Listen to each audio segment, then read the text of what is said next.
जंगल की खामोशी में एक बादशाह शिकार के लिए निकला।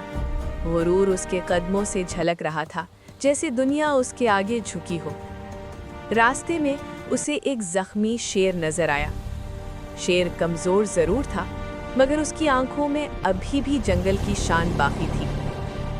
अचानक एक बुजुर्ग दरख्त के साए तले नजर आए। बादशाह ने तंजिया हंसी के साथ कहा, "ये कमजोर शेर मुझे क्या नुकसान पहुंचाएगा? बादशाहों के सामने शेर भी झुक जाता है।"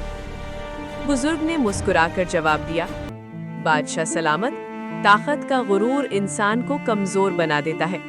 ये शेर जख्मी है, मगर अपनी पहचान नहीं भूला। लेकिन इंसान जब गुरूर में आ जाता है तो अपनी पहचान खो देता है।" ये अल्फाज बादशाह के दिल पर तीर की तरह लगे।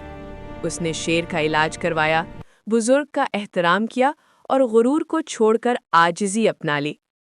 वक्त के साथ लोग कहने लगे, ये बादशाह अब शेर जैसा बहादुर और बुजुर्ग जैसा दाना हो गया है।